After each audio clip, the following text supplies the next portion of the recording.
अभी आगरा में जो डॉक्यूमेंट में इन बंदों को बाहर कर दिया था, तो उनसे संबंधित मैं आप लोगों के लिए बहुत महत्वपूर्ण सूचना ला रहा हूँ, क्योंकि डॉक्यूमेंट संबंधी समस्या है। आप 5 साल तैयारी करोगे, भगा दिए जाओगे। इसलिए वीडियो को सुनना जरूरी है और इसको शेयर भी करना जरूरी है आपके दोस्तों के पास, इसलिए वो कहीं ना कहीं बाद में मानसिक प्रताड़ित ना हो। तो बात ये है कि अभी आगरा से बंदों को क्यों भगाया था, फिर वापस ले लिया है उनको, उन्होंने क्या चेक किया, हम लोग इस मैटर में बात करेंगे। हाई स्कूल जो सर्टिफिकेट होता है हाई स्कूल का, यानी कि 10th का, तो उसमें क्या होता है कि क्रमांक संख्या एक प्रमाण पत्र संख्या 2 संख्या होती हैं। तो कई बंदों पर क्रमांक संख्या नहीं था, प्रमाण पत्र संख्या था, तो उन्होंने मना कर दिया था कि हमको प्रमाण पत्र संख्या नहीं चाहिए, हमको क्रमांक संख्या चाहिए। तो उन बंदों ने बोला नहीं सर, हमारे यहाँ यूपी में ऐसे ही चलता है, और कहीं कहीं पर क्रमांक संख्या भी होता है, कहीं पर प्रमाण पत्र संख्या भी होता है। तो उस मैटर में इनको भगा दिया था, इनकी इनको मना कर दिया था, अयोग्य बता दिया था। ये लड़के इन लड़कों को वापस बुलाया, ये लड़के फिर से गए वहाँ पर, फिर से चेक कर उन्होंने अपनी गलती को माना और इन बंदों को ले लिया। तो आपके सर्टिफिकेट में अगर क्रमांक संख्या है और प्रमाण पत्र संख्या नहीं है, या प्रमाण पत्र संख्या है और क्रमांक संख्या नहीं है, या दोनों है, तो कोई प्रॉब्लम नहीं है, ठीक है। आइंदा ध्यान रखना इस चीज़ को, आपको डरना नहीं है, अब नंबर मिसमैच बिल्कुल नहीं होगा, क्योंकि उन्होंने मान कर लिया है। तो ये आपके लिए खुशखबरी है, आप अपने दिमाग से चीज़ को हटा दो। चलो अब बात आती है आगे की योग्यता की, और उन्होंने क्या क्या चेक किया, कौन सी यूनिवर्सिटी पास की, वहाँ पर किसको फेल बताया, इस मैटर हम लोग बात करेंगे। फिर इन्होंने क्या किया कि हाई स्कूल और 12th के सर्टिफिकेट चेक किए। हाई स्कूल और 12th आपके बोर्ड से होना अनिवार्य है, ये भी अनिवार्य है।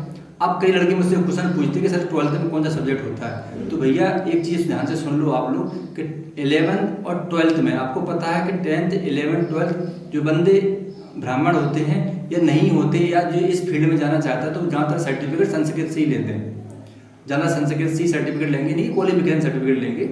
तो 11th में वो संस्कृत ही लेंगे, या 100% है। 12th में इनकी संस्कृत ही रहेगी। इसके बाद फिर वो संस्कृत से क्या करेंगे, BA शास्त्री करेंगे। तो कई बंदों के दिमाग में ये है कि सर हमने 12th किया है, जब मेरी वीडियो शेयर हुई है लोगों के पास पहुँचे, तो वो लगा कि मैं भी RDGC बन सकता हूँ। तो मैं एक बात फिर से क्लियर कर रहा हूँ कि आपका 10th और 12th अगर मान लो संस्कृत भी नहीं है तो कोई बात नहीं है, आप BA शास्त्री कर सकते हो संस्कृत से, लेकिन शास्त्री लिखा होना बहुत ज़्यादा जरूरी है।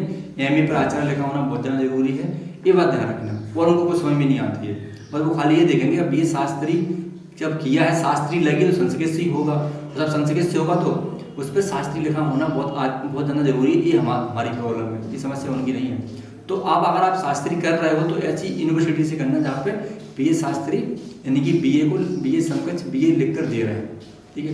इसके बाद फिर वो MA की बात करें हम लोग, तो MA आचार होना जरूरी है, मतलब कि MA आप किसी भी सब्जेक्ट से हो, लेकिन उस पर आचार लिखना बहुत ज़्यादा जरूरी है। ये बात ध्यान रखना आप लोग, एक नई जानकारी लेकर आ रहा हूँ मैं आप लोगों के लिए। इसके बाद अब बात आती है जिसने मान लो BA शास्त्री किया है और उसके बाद फिर MA आचार नहीं है और उसने कर्मकांड का डिप्लोमा किया है, तो कर्मकांड का डिप्लोमा यूनिवर्सिटी ज़्यादातर 2 साल का देती हैं। तो ये भी यूनिवर्सिटी से होना चाहिए, कहीं किसी तरह से बनवा लेते हो आप लोग 5-6 महीने का 1 साल का, वहाँ से वो लोग भगा देते हैं। अभी नहीं भगाएंगे तो बाद में भगा देंगे, ट्रेनिंग से भगा देंगे आपको। तो इसलिए आपकी क्वालिफिकेशन को ओरिजिनल होना चाहिए, ऑथोराइज होना चाहिए, रजिस्ट्रेशन ऑफिसर से निकली हुई होना चाहिए, ये बात ध्यान रखना आप लोग इस बात का। तो संपूर्ण यूनिवर्सिटी को उन्होंने क्वालिफाई किया है भर्तियों में ज़्यादातर बंदे, क्योंकि उत्तर प्रदेश में संपूर्णानंद की ज़्यादातर ब्रांचें हैं, ठीक है। तो ज़्यादातर जो बंदे मेरे कॉन्टेक्ट में आए, अब जो लड़के जो भर्ती हुए उत्तर प्रदेश में, सब संपूर्णानंद से ही थे। अब कई लोग ऐसी छोटी ब्रांचों से या संस्कृत पाठशाला हैं कई, उनसे सर्टिफिकेट लेके आते हैं, फिर वहाँ से भगा दिए जाते हैं। तो आप लोगों को एक बात क्लियर हो गई कि आपकी जो योग्यता है वो संपूर्ण से होना बहुत ज़्यादा जरूरी है ना।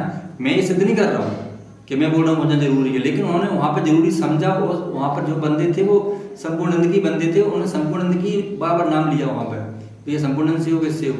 तो वो माहौल जो वहाँ पर बना था, वो माहौल मैं आप लोगों के सामने शेयर कर रहा हूँ, ठीक है। इसके बाद बात ये आती है कि जो बंदे अब BA शास्त्री MA आचार्य कर रहे हैं, तो वो बिल्कुल निशंक होकर एकदम अपनी तैयारी करते रहें, कोई प्रॉब्लम नहीं है, आप चल जाओगे। आप जो क्वालिफिकेशन आती है BA शास्त्री 1 ईयर्स डिप्लोमा कर्मकांड और MA आचार, तो मैं बात करूंगा फर्स्ट योग्यता की, यानी कि BA शास्त्री और कर्मकांड की। तो कर्मकांड उसमें 1 ईयर्स लिखा रहता है, लेकिन ज़्यादातर 2 साल का डिप्लोमा मिलता है सभी के लिए। तो आप लोग कन्फ्यूज मत हो जाना कि मेरे पास 2 साल का है तो 1 साल का नहीं चलेगा, ऐसा नहीं है। 2 साल का चलेगा, कोई प्रॉब्लम नहीं है। 1 साल का है यूनिवर्सिटी ने दिया है तो वो भी चलेगा, क्योंकि उनकी योग्यता 1 साल उन्होंने लिखा है, 2 साल का तो बहुत अच्छी बात है। तो जो अभी घटना घटी थी, जो अभी वहाँ पर लोगों के साथ हुआ है, वो मैंने आप लोगों के साथ शेयर की है। इसलिए आप लोग ध्यान रखना कि हाई स्कूल और 12th बोर्ड से करो, कोशिश करो, और कोशिश करो कि संस्कृत होना चाहिए आपके सब्जेक्ट में, तो बहुत अच्छी बात है। वे BA शास्त्री का करिए आप लोग, और फिर इसके बाद आपको क्या करना है, MA करना है और कर्मकांड का डिप्लोमा करना है। ये योग्यता है अभी तक की, आज तक की, जो धर्मशास्त्र में यानी कि धर्म गुरु के लिए वहाँ पर मान कर रहे हैं। अब अदर जो स्टेट के हैं उनके लिए मैं अलग से वीडियो बहुत जल्दी लाऊंगा। मैं जानकारी जुटा रहा हूँ, बहुत समय हो गया, मैंने बहुत पहले बोला था, अभी तक मैं वीडियो नहीं ला पाया। मैं जानकारी जुटाऊंगा, बिल्कुल सही सही जानकारी लाऊंगा, तब आपके सामने मैं पेश करूंगा उसको। जय हिंद।